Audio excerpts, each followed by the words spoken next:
Welcome to the Python and Agentic AI Masterclass. I'm Pradap Gopal, AI strategist, software architect, and advocate for responsible enterprise AI with over 19 years of experience. In this masterclass, we cover 30 essential questions every modern AI developer needs to master across Python fundamentals, AI and machine learning libraries, and agentic AI orchestration. Let's begin. Section 1. Python Fundamentals. Question 1. How do async and await work, and why are they important in AI pipelines? They enable asynchronous programming, allowing tasks like API calls or data streaming to run concurrently without blocking. In AI pipelines, this is critical for token streaming from LLMs or parallel data preprocessing. Question 2. What is the difference between concurrency and parallelism, and where does the GIL fit? Concurrency means managing multiple tasks at once through switching. Parallelism means executing tasks simultaneously. Python's GIL prevents true parallelism in threads, but multiprocessing bypasses it. Question 3.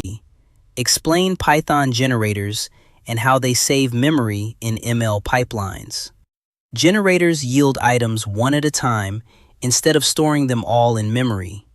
This is especially useful for streaming large datasets into ML models without exhausting RAM.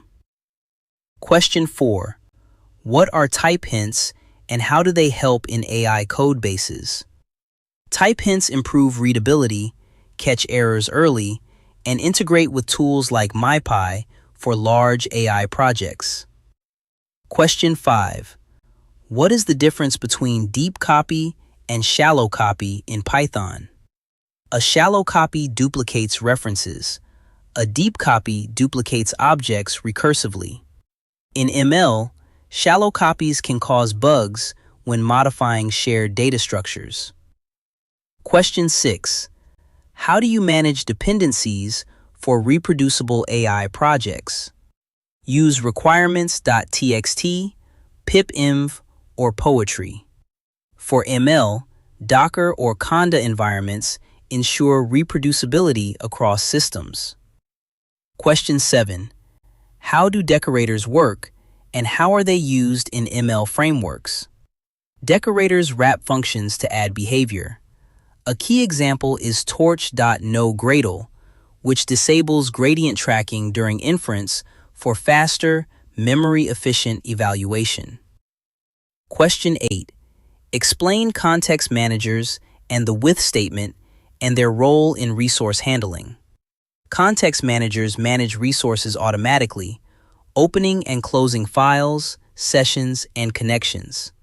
In AI, they're used for GPU memory allocation or database connections. Question 9. How do you handle exceptions in large AI systems? Use structured exception handling with try and except blocks combined with logging. For production ML, wrap inference calls to catch API errors gracefully. Question 10. What are Python's common data structures used in AI? Lists for sequences, dictionaries for mappings, sets for uniqueness, and tuples for immutability.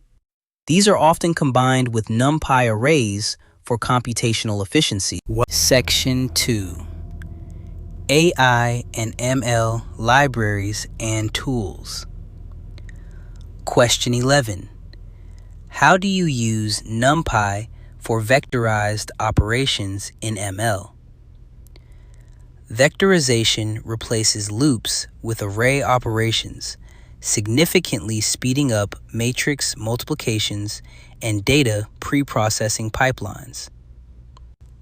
Question 12. Explain Pandas functions for handling missing data. Drop_NA removes missing values from the dataset.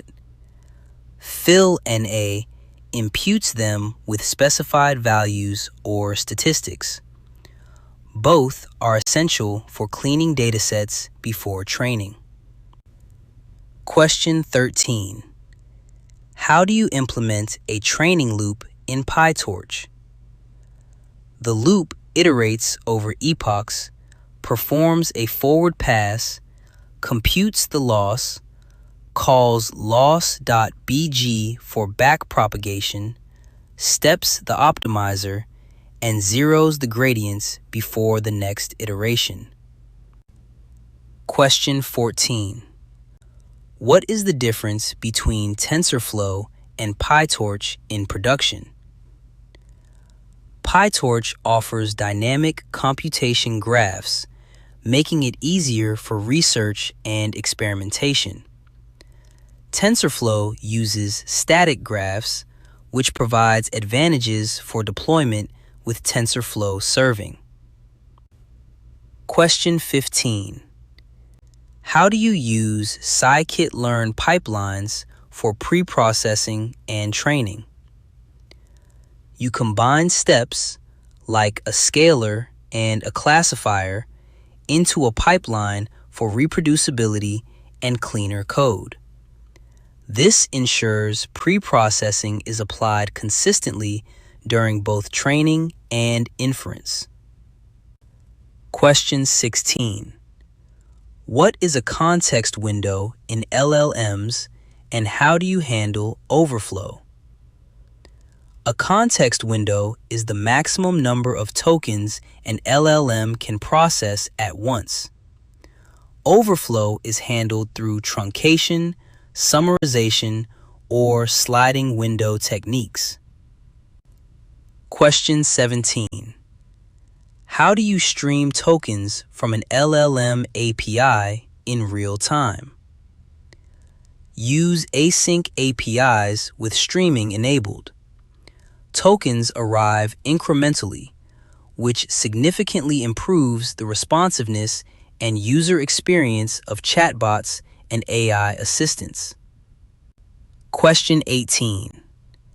How do you validate structured LLM output using Pydantic? Define your expected schema using Pydantic's CA-lame-L. Parse the LLM's JSON output into validated objects, catching malformed or incomplete responses before they propagate. Question 19. How do embeddings work and how are they stored in vector databases? Embeddings are dense numerical vectors that represent semantic meaning. They're stored in vector databases like Pinecone or FIS, enabling fast similarity search for retrieval tasks. Question 20. Explain retrieval augmented generation, or RAG, in Python. RAG combines an LLM with external knowledge. You retrieve relevant documents via embedding similarity search, then feed them into the LLM's prompt for more accurate, grounded answers. Section 3. Agentic AI and Orchestration. Question 21. How do agents communicate in multi-agent systems? Through structured messages, typically JSON with defined schemas, passed via message queues or APIs. Consistent interfaces are essential for reliable agent coordination. Question 22. What are common pitfalls in agent-to-agent loops? The most dangerous are infinite recursion, context drift, conformity bias, where agents agree without verification, and compounding errors that cascade through the pipeline. Question 23. How do you enforce message schemas between agents? Use strict JSON contracts validated with Pydantic or Marshmallow. This catches malformed messages at the boundary and prevents downstream failures. Question 24. How do you implement retries and fallbacks in agent orchestration? Wrap agent calls with retry logic using the Tenacity library and design fallback agents to handle errors gracefully when the primary agent fails. Question 25. How do you mock LLM calls for unit testing agent workflows? Replace live API calls with stubbed responses using utit.mock or PyTest fixtures. This allows fast, deterministic testing without incurring API costs. Question 26.